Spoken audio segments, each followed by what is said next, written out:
नमस्कार दोस्तों, स्वागत है आपका हमारे YouTube चैनल एग्जाम गुरु में। दोस्तों, अगर आप रेलवे परीक्षा 2025 की तैयारी कर रहे हैं और अगर आप रेलवे की दो परीक्षाएं होने वाली है, एक एनटीपीसी का एग्ज़ाम होने वाला है और आपको पता होगा एक ग्रुप डी का एग्ज़ाम होने वाला है। अगर आप इन दोनों एग्ज़ाम में से किसी भी एग्ज़ाम की तैयारी कर रहे हैं तो आज का ये वीडियो आपके लिए बहुत ही महत्वपूर्ण है, क्योंकि आज मैं आपके लिए एक टेस्ट लेकर आया हूँ। आप खुद का परीक्षण कर सकते हैं। आप देख सकते हैं कि आप कितने पानी में हैं। कैसे देख सकते हैं, मैं आपको यहाँ पर सिंपल से 50 क्वेश्चन बताऊंगा और ये सारे दोस्तों ल्यूसेंट से लिए हैं, ल्यूसेंट की बुक से लिए। बहुत ही सिंपल क्वेश्चन है।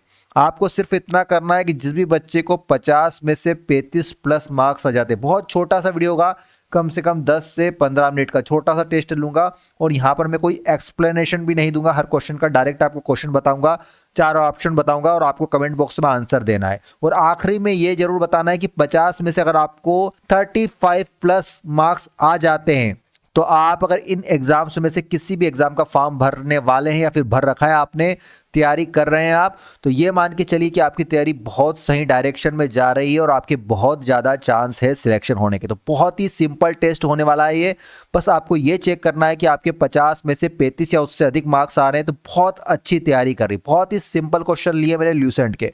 तो चलिए बिना टाइम वेस्ट के आज का वीडियो स्टार्ट करते हैं। वीडियो स्टार्ट करने से पहले प्लीज़ रिक्वेस्ट है कि आप एक लाइक वीडियो को कर दीजिए और जो नए बच्चे आए प्लीज़ चैनल को सब्सक्राइब करके बेल आइकन दबा लेना, क्योंकि मैं इस तरह के वीडियो आपको रेलवे एग्जाम 2025 एनटीपीसी और ग्रुप डी के लिए बहुत सारे प्रोवाइड करने वाला हूं। हमारी गारंटी है जीके, जीएस और करंट अफेयर्स में आपको 100% मार्क्स दिलवाने की।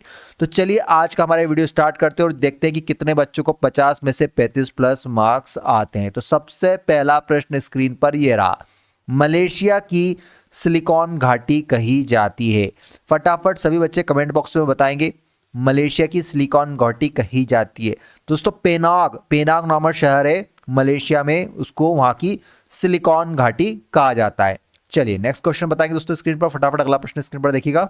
अगला प्रश्न है दोस्तों, स्टेथोस्कोप का आविष्कार किसने किया था? तो स्टेथोस्कोप का आविष्कार किया था दोस्तों लेनी वैज्ञानिक ने। किसने किया था? ऑप्शन बी राइट आंसर दोस्तों, लेनी। आप भी नोट करते जाइएगा, आपको ये देखते जाइएगा कि आपको किन किन क्वेश्चंस के आंसर पता है नहीं पता है, क्योंकि आखिरी में जरूर बताना है कि 35 में से कितने मार्क्स आए। ठीक है ना, आपको कैलकुलेट करना पड़ेगा। ये बहुत ही सिंपल टेस्ट है ल्यूसेंट का और रेलवे यहाँ से 100% एग्जाम में क्वेश्चन पूछेगा।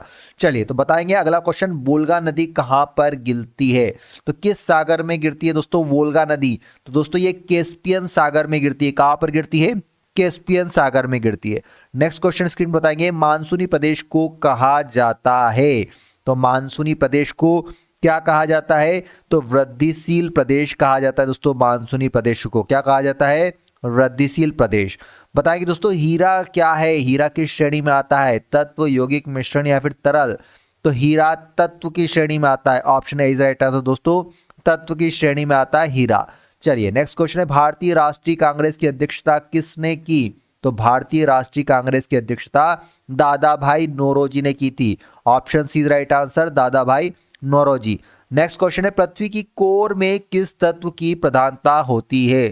तो जो पृथ्वी की कोर होती है दोस्तों वो आपका लोहा और निकेल से बनी होती है। ऑप्शन डी राइट आंसर, लोहा और निकेल। नेक्स्ट क्वेश्चन है, नमक सत्याग्रह किस सन में प्रारंभ हुआ था? तो ये आपका दोस्तों 1930 में प्रारंभ हुआ था।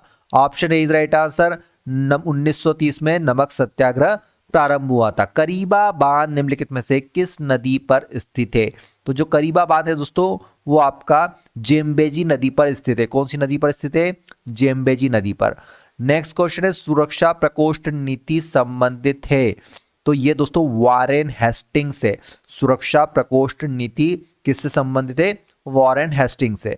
अगला प्रश्न है, भारत में योजना आयोग, नीति आयोग का गठन कब हुआ था? तो ये हुआ था दोस्तों मार्च 1950 में हुआ था। कब हुआ था? मार्च 1950 में। नेक्स्ट क्वेश्चन है, परित्यक्त डेल्टा का उदाहरण निम्न में से किस नदी द्वारा प्रस्तुत किया जाता है? तो ये दोस्तों परित्यक्त डेल्टा का उदाहरण हांग हो नदी द्वारा दिया जाता है। ये परित्यक्त डेल्टा कौन बनाती है? हांग हो नदी बनाती है। नेक्स्ट क्वेश्चन है, गंगा नदी को बांग्लादेश में किस नाम से जाना जाता है? तो जो गंगा नदी है दोस्तों उसको बांग्लादेश में पद्मा के नाम से जाना जाता है। Option is right answer, Padma. अगला प्रश्न है, भारत में न्यूनतम आवश्यकताएं तथा निदेशक गरीबी विरोधी कार्यक्रम की अवधारणाएं किस पंचवर्षीय योजना में शामिल की गई थी? तो दोस्तों ये 5वीं पंचवर्षीय योजना में शामिल की गई थी। किस पंचवर्षीय योजना में? 5वीं पंचवर्षीय योजना में। वर्तमान में लोकसभा के कितने सदस्यों को राज्य की जनता सीधे निर्वाचित करती है? तो ये दोस्तों 530। आपको पता होगा लोकसभा में कितने सांसद जाते हैं जनता द्वारा निर्वाचित? 530 सदस्य। चलिए अगला प्रश्न बताएंगे, वह कौन सी सबसे बड़ी धारा है जिसे उसके काले पानी के कारण काली धारा भी कहा जाता है? तो इसका राइट आंसर दोस्तों ऑप्शन ए क्यूरोशिया धारा। ऑप्शन ए इसका राइट आंसर दोस्तों क्यूरोशिया धारा, जिसको काली धारा भी कहा जाता है। अगला प्रश्न है, भारतीय कृषि अनुसंधान परिषद के अनुसार भारत में कितने प्रकार की मिट्टियां पाई जाती है? तो भारत में दोस्तों 8 प्रकार की मिट्टियां पाई जाती है। कितने प्रकार की? 8 प्रकार की। नेक्स्ट क्वेश्चन है, किस वायसराय के शासनकाल में पहला फैक्ट्री अधिनियम पारित किया गया था? तो किसके शासनकाल में पारित किया गया था पहला फैक्ट्री अधिनियम? तो ये आपके लॉर्ड रिपन के कार्यकाल में दोस्तों। Option C right answer, Lord Ripon. Next question है, चाय के पौधे का वानस्पतिक नाम क्या है? तो इसका वानस्पतिक नाम है दोस्तों थियासाइनेसिस, जो कि चाय के पौधे का वानस्पतिक नाम है। चलिए नेक्स्ट क्वेश्चन की ओर चलते बताएंगे दोस्तों स्क्रीन पर, विक्रम संवत कब से प्रारंभ हुआ था? तो ये आपका दोस्तों 58 ईसा पूर्व से विक्रम संवत कब से प्रारंभ हुआ था? 58 ईसा पूर्व से। चलिए नेक्स्ट क्वेश्चन की ओर चलते बताएंगे, स्पष्ट प्रतिध्वनि सुनने के लिए परावर्तक तल व ध्वनि स्रोत के बीच न्यूनतम दूरी कितनी होनी चाहिए? तो कितनी होना चाहिए? Option B right answer 17 metre होना चाहिए। कितनी होना चाहिए? 17 मीटर। जल के अंदर पड़ी हुई मछली किस कारण से अपनी वास्तविक गहराई से कुछ ऊपर उठी हुई दिखाई देती है? तो किस कारण से? इसका वैज्ञानिक कारण क्या होता है? तो प्रकाश के अपवर्तन के कारण दोस्तों। किस लिए? प्रकाश के अपवर्तन के कारण आपको वो ऊपर उठी हुई दिखाई देती है। बताएंगे सोडा वाटर में प्रयुक्त गैस कौन सी है? तो सोडा वाटर में कार्बन डाइऑक्साइड गैस भरी होती है। सोडा वाटर में कार्बन डाइऑक्साइड गैस का प्रयोग किया जाता है। अगला प्रश्न है, योजना आयोग का प्रमुख कार्य क्या है? तो योजना आयोग का प्रमुख कार्य क्या होता है? योजना की तैयारी करना, योजना बनाना। चलिए नेक्स्ट क्वेश्चन नंबर दोस्तों, तमिल का गौरव ग्रंथ जीवन चिंतामणि किससे संबंधित है? जीवक चिंतामणि किससे संबंधित है? तो ये जैन धर्म से संबंधित है दोस्तों। किससे संबंधित है? जैन धर्म से। नेक्स्ट क्वेश्चन है, हवा महल कहाँ स्थित है? तो हवा महल दोस्तों कहाँ पर स्थित है? जयपुर में स्थित है। कहाँ पर स्थित है? जयपुर में स्थित है। अगला प्रश्न है, प्रकाश का वेग अधिकतम कहां पर होता है? तो जो प्रकाश का वेग सबसे अधिक होता है दोस्तों निर्वात में होता है। Option C right answer, vacuum, निर्वात में। नेक्स्ट क्वेश्चन है, अस्थियों का अध्ययन किस शाखा में आता है? तो अस्थियों का अध्ययन दोस्तों ऑस्टियोलॉजी के अंतर्गत आता है। किसमें आता है? ऑस्टियोलॉजी के अंतर्गत। नेक्स्ट क्वेश्चन है दोस्तों, निम्न में किस यौगिक में हाइड्रोजन बंध विद्यमान है? तो किस यौगिक में हाइड्रोजन बंध विद्यमान होते हैं? हाइड्रोजन फ्लोराइड में। Option A right answer, hydrogen fluoride. स्थल मंडल के कुल क्षेत्रफल के कितने प्रतिशत भाग पर पर्वतों का विस्तार पाया जाता है? तो लगभग 26% पर। कितने परसेंट क्षेत्रफल पर? 26% क्षेत्रफल पर। अगला प्रश्न देखिएगा दोस्तों स्क्रीन पर, निम्नलिखित में से देश का सबसे लंबा आंतरिक जलमार्ग कौन सा है? तो सबसे लंबा आंतरिक जलमार्ग आपका इलाहाबाद हल्दिया जलमार्ग है। नेक्स्ट क्वेश्चन देखेंगे, भारत में राज्य विधान पालिकाओं का उच्च सदन कौन सा है? भारत में राज्य विधान पालिकाओं का उच्च सदन दोस्तों विधान पालिका परिषद होती है। Option A is right answer. चलिए अगला प्रश्न देखिएगा दोस्तों, निम्नलिखित में से किस महासागर को छिपता हुआ महासागर कहा जाता है? तो छिपता हुआ महासागर दोस्तों कहा जाता है आर्कटिक महासागर को। Option D is right answer, Arctic महासागर को। जल के आयतन के आधार पर विश्व की सबसे बड़ी नदी में से कौन सी है? तो अगर विश्व की सबसे बड़ी नदी की बात की जाए जल के आयतन के आधार पर, तो वो हो गई दोस्तों आपकी अमेजन नदी। Option D right answer, Amazon नदी। नेक्स्ट क्वेश्चन देखेंगे दोस्तों, प्रकृति में सबसे ज्यादा मात्रा में पाया जाने वाला कार्बनिक यौगिक इनमें से कौन सा है? तो उसका राइट आंसर होगा ऑप्शन डी राइट आंसर दोस्तों, सेल्यूलोज, सेल्यूलोज। नेक्स्ट क्वेश्चन है स्क्रीन पर देखिएगा, किसने नारा दिया था मानव के लिए एक धर्म, एक जाति, एक ईश्वर? तो ये नारा दिया गया था दोस्तों श्री नारायण गुरु के द्वारा। Option A right answer, Shri Narayana Guru. Next question है, निम्नलिखित में से कौन सर्वाधिक विनाशकारी होता है? तो सबसे अधिक विनाशकारी दोस्तों टार्नेडो होते हैं इनमें से। Option D right answer, tornado, जो कि सबसे अधिक तबाही मचाते हैं। अगला प्रश्न है, संविधान सभा का चुनाव निम्न में से किस आधार पर हुआ था?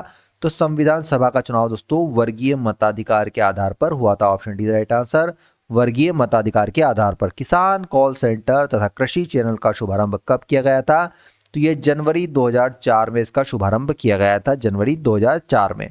नेक्स्ट क्वेश्चन है, निम्नलिखित में से कौन सा राज्य लोकसभा में अनुसूचित जनजातियों के सर्वाधिक प्रतिनिधि निर्वाचित करता है? तो मध्य प्रदेश के द्वारा सबसे अधिक लोकसभा में अनुसूचित जनजातियों के सर्वाधिक प्रतिनिधि भेजे जाते हैं। अगला प्रश्न देखिएगा दोस्तों, भारत के किन राज्यों में गन्ना सबसे अधिक पैदा होता है? तो कौन से राज्य हैं वो? बिहार और उत्तर प्रदेश में सबसे अधिक मात्रा में गन्ना की पैदावार होती है। निम्नलिखित में से कौन सा बागवानी से संबंधित है? तो कौन सा इनमें से बागवानी से संबंधित? तो आपका स्वर्ण क्रांति, बागवानी संबंधित क्या है? स्वर्ण क्रांति। चलिए अगला प्रश्न बताएंगे स्क्रीन पर, प्रस्तावना का वह प्रावधान जो सभी वयस्क नागरिकों को मताधिकार का अधिकार प्रदान करता है क्या कहलाता है? तो उसको दोस्तों प्रजातंत्र कहते हैं। ऑप्शन बी राइट आंसर, प्रजातंत्र, डेमोक्रेसी। नेक्स्ट क्वेश्चन है, जीन्स बने होते हैं दोस्तों, जीन्स काय के बने होते हैं? ये दोस्तों डीएनए के बने होते हैं। Option is right answer, DNA के बने होते हैं जीन्स। चलिए नेक्स्ट क्वेश्चन देखेंगे स्क्रीन पर दोस्तों, भारत में खोजा गया सबसे पहला पुराना शहर इनमें से कौन सा है? तो सबसे पहला और पुराना शहर है दोस्तों भारत में खोजा गया Harappa. Option is right answer. Next question है, कलोज खनिज एल उत्खनन क्षेत्र किस राज्य में स्थित है? तो ये दोस्तों आपके गुजरात राज्य में स्थित है। कहां पर स्थित है? गुजरात राज्य में स्थित है। बैटरियों में कौन सा अम्ल संग्रहित होता है? तो बैटरियों में सल्फ्यूरिक अम्ल होता है दोस्तों। कौन सा अम्ल होता है? सल्फ्यूरिक अम्ल होता है। एसआई पद्धति में लेंस की शक्ति की इकाई क्या है? तो एसआई पद्धति में बात की जाए लेंस की शक्ति की, तो ये डायोप्टर होती है दोस्तों। क्या होती है? Dioptre. Option B is right answer. Next question है, लैंगिक जनन से अनुवांशिक विचरण कैसे होता है? तो कैसे होता है दोस्तों? जीन के सम्मिश्रण से भी होता है, क्रोमोसोम में बदलाव से और जीन के मिश्रण से। तो मतलब उपयुक्त सभी इसका राइट आंसर हो जाएगा। चलिए अगला प्रश्न की ओर चलते हैं, ब्यूनस आयर्स निम्न में से किसके लिए प्रसिद्ध है? दोस्तों अब आपको कमेंट बॉक्स में बता रहा है, ये लास्ट क्वेश्चन है 50 नंबर का, 50वें नंबर का। अब कमेंट बॉक्स में आपको इस क्वेश्चन का आंसर भी बताना है और साथ में लिखना है कि आपको 50 में से लगभग कितने क्वेश्चन के आंसर पता थे। इस क्वेश्चन का आंसर लिखना है। साथ में अगर आपको एनटीपीसी या फिर ग्रुप डी एग्जाम में से किसी भी एग्जाम संबंधित कोई भी डाउट है तो आप कमेंट बॉक्स में पूछ सकते हैं। साथ साथ ये भी जरूर बताइए कि आपने एनटीपीसी का फॉर्म किस जोन से डाला है या फिर ग्रुप डी का फॉर्म आप कहां से डालने वाले हैं। कमेंट बॉक्स में जो भी डाउट है आप बताइएगा। वीडियो पसंद आए तो प्लीज़ वीडियो को एक लाइक कीजिए, चैनल को सब्सक्राइब कर लीजिए। मेरे चैनल पर पूरे आपको जीके में 40 में से 40, एनटीपीसी सीबीटी 1 में और ग्रुप डी में भी पूरे 25 में से 25 जीके में और 25 में से 25 साइंस में दिलवाने की पूरी गारंटी है। वीडियो पसंद आए प्लीज़ लाइक कीजिएगा, चैनल को सब्सक्राइब कीजिए। वीडियो को बहुत बहुत धन्यवाद। जय हिंद, जय भारत, वंदे मातरम।